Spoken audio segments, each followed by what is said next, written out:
Aujourd'hui, nous allons nous plonger dans l'un des chapitres les plus sombres de l'histoire de l'Union européenne, du colonialisme européen, une histoire d'exploitation, l'avidité et l'inhumanité qui nous hantent encore aujourd'hui. Aujourd'hui, nous allons parler du célèbre King Léopold II de Belgique et sa brutale sur l'État libre du Congo. Certains d'entre vous pensent peut-être que l'histoire peut être sèche et ennuyeuse, mais l'histoire que nous sommes sur le point de dérouler est tout sauf cela. C'est l'histoire d'un roi qui a été poussé par son père, la soif insatiable de pouvoir et de richesse et qui a considéré une nation entière comme rien de plus qu'une ressource à exploiter. Sous le règne de Léopold, l'État libre du Congo est devenu un véritable enfer pour la population locale. Des millions de Congolais ont été contraints au travail forcé dans des camps et soumis à des conditions de travail brutales, tandis que d'autres ont été tués ou mutilés pour avoir résisté ou ne pas atteindre les quotas fixés par le roi. L'exploitation était si sévère que la population du Congo a chuté de 20 millions à 10 millions d'euros sous le règne de Léopold. Et pourtant, ce chapitre sombre de l'histoire n'est pas encore très connu. Nombreux sont ceux qui n'ont jamais entendu parler du roi Léopold II, sans parler des atrocités qu'il a commises au Congo. Mais comme nous le verrons aujourd'hui, l'héritage de sa brutalité est encore ressenti au Congo et dans le monde entier, c'est une histoire qui mérite d'être racontée. Alors, sans plus attendre, plongeons dans les horreurs du règne du roi Léopold sur l'État libre.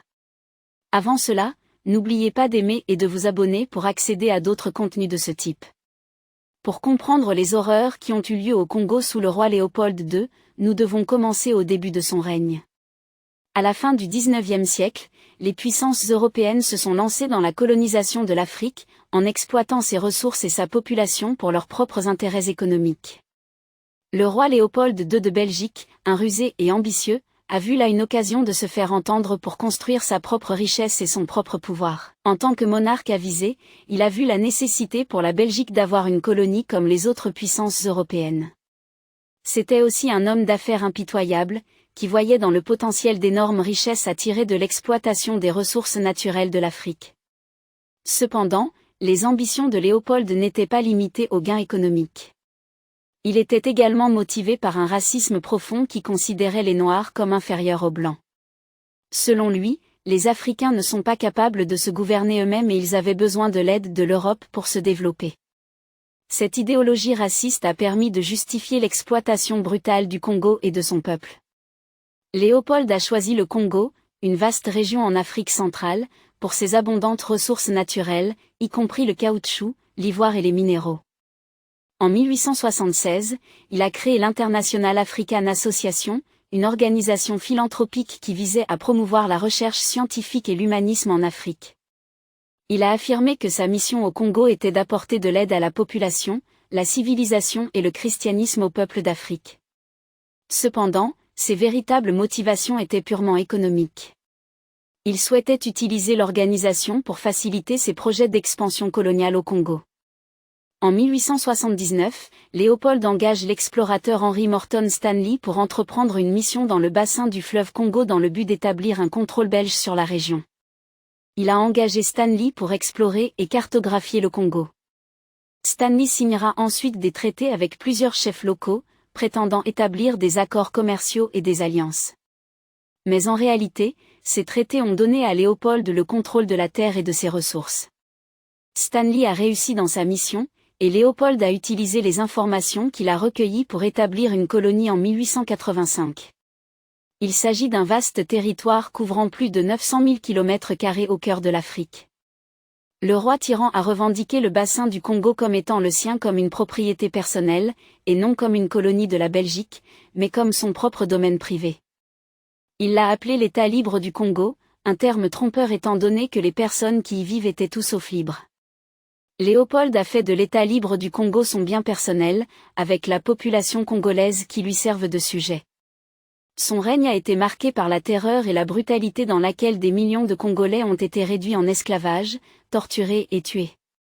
Sous le règne de Léopold, le peuple congolais ont été soumis au travail forcé, à la violence et l'exploitation systémique.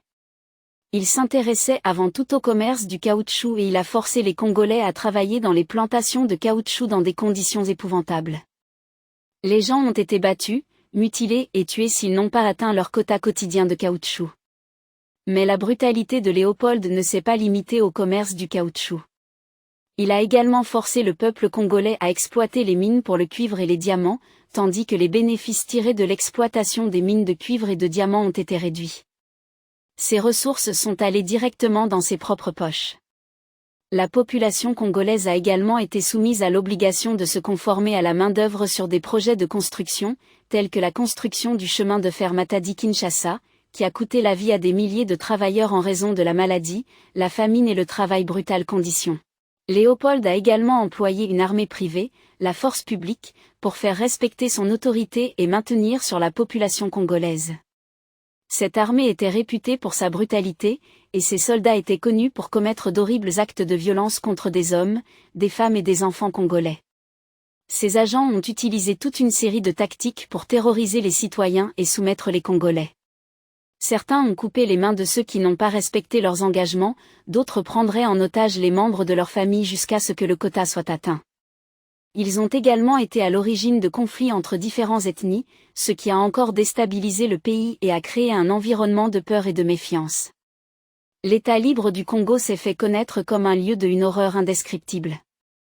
Les atrocités commises sous le règne de Léopold au Congo n'ont pas été cachées au reste du monde. Les rapports sur ces atrocités sont parvenus en Europe et aux États-Unis, ce qui a suscité l'indignation et la condamnation. Le tollé général a conduit à la création de l'association Congo Reform Association, un groupe d'activistes qui a fait campagne pour mettre un terme aux atrocités en Congo. Malgré cela, Léopold a tenté de justifier ses actions en se présentant comme une personne bienveillante qui apportait la civilisation et le progrès à un peuple arriéré et non civilisé. Il a affirmé que sa règle était nécessaire pour apporter l'ordre et la stabilité dans la région et de protéger le peuple congolais de la prétendue sauvagerie d'autres tribus africaines. Toutefois, ces justifications n'étaient rien d'autre que des excuses à peine voilées pour l'exploitation et l'abus de pouvoir, l'oppression qui a eu lieu sous son règne. En réalité, Léopold exploitait le Congo pour son profit personnel, et les Congolais en ont payé le prix de leur vie. L'un des incidents les plus tristement célèbres qui se soit produit sous le règne de Léopold a été le massacre de la population de Lusanga. En 1895, ses agents ont ordonné le village à fournir 3000 kg de caoutchouc, ce qui était un quota impossible pour se rencontrer. Lorsque les villageois ne l'ont pas fait, les agents se sont abattus sur le village et ont tué plus de 300 des personnes, y compris des femmes et des enfants.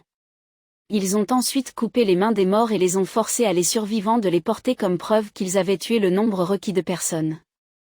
La brutalité du règne de Léopold au Congo ne se limite pas à la violence et à l'exploitation. Ces agents ont également apporté des maladies telles que la variole et la maladie du sommeil, qui ont décimé la population.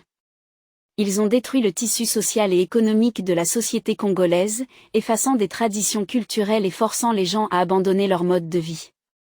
La brutalité de Léopold au Congo était si extrême que l'on estime que jusqu'à 10 millions de personnes sont mortes à cause de ces politiques. Ce chiffre représente environ la moitié de la population du Congo à l'époque. Les horreurs de l'État libre du Congo ont été dévoilées par un certain nombre de personnes courageuses, dont le journaliste Edmond Morel et le missionnaire Roger Casemans. Leur travail a permis de sensibiliser l'opinion publique aux atrocités commises au Congo et a contribué à l'aggravation de la situation à la fin du règne du roi fou. Edmund Morel était un commis maritime britannique qui a pris conscience de l'exploitation au Congo alors qu'il travaillait pour une société commerciale basée à Liverpool. Il remarque que des navires arrivent à Liverpool, remplis d'ivoire et de caoutchouc, mais ils ne retournaient pas en Afrique avec n'importe quelle marchandise. Il soupçonne que les navires sont utilisés pour le transport de produits obtenus par le travail forcé, et il a commencé à approfondir ses recherches. Morel a rapidement découvert que les navires étaient utilisés pour le transport de caoutchouc et de l'ivoire qui avaient été obtenus par le travail forcé.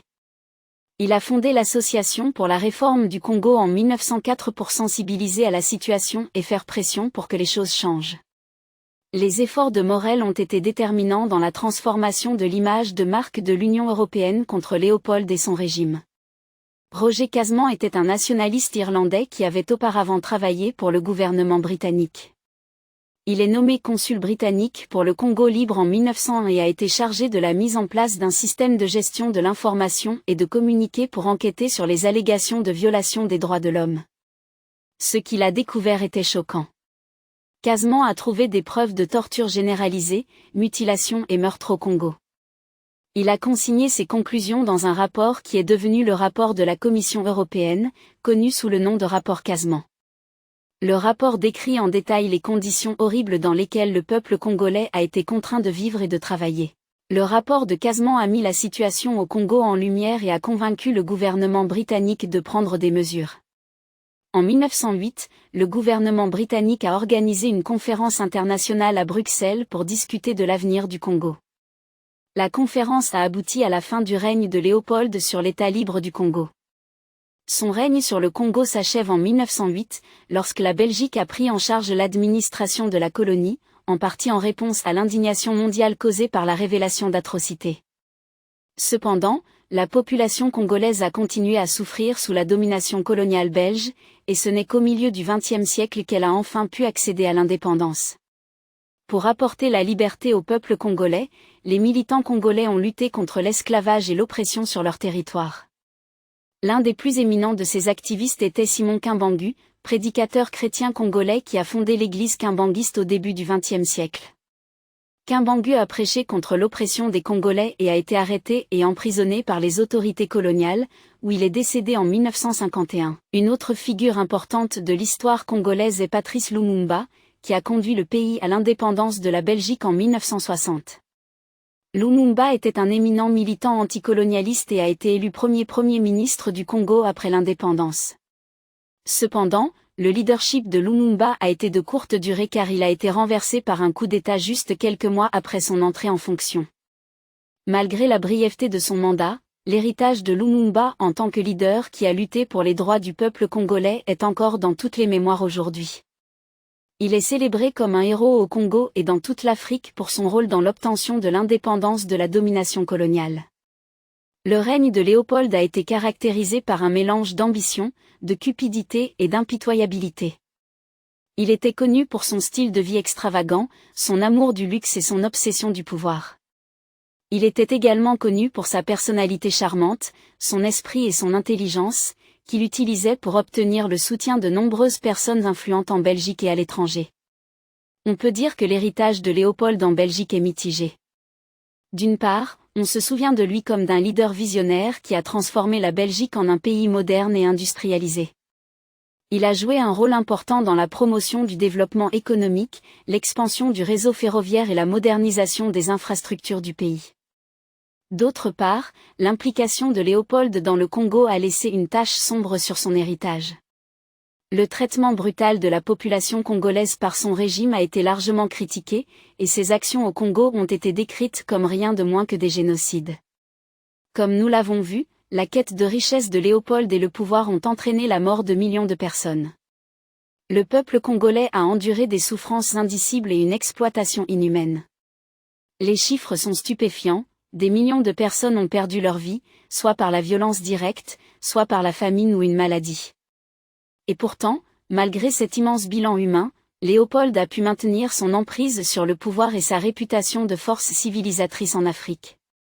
Mais n'oublions pas la résilience et la bravoure de la population congolaise, qui a résisté et s'est battue contre ce régime colonial brutal. Depuis les campagnes anti-esclavagistes des premiers Congolais jusqu'aux militants comme Simon Kimbangu et au soulèvement dirigé par Patrice Lumumba, la population du Congo a montré à maintes reprises qu'elle était prête à s'engager dans la lutte contre l'oppression. Les voix du peuple ne doivent pas être réduites au silence ni opprimées.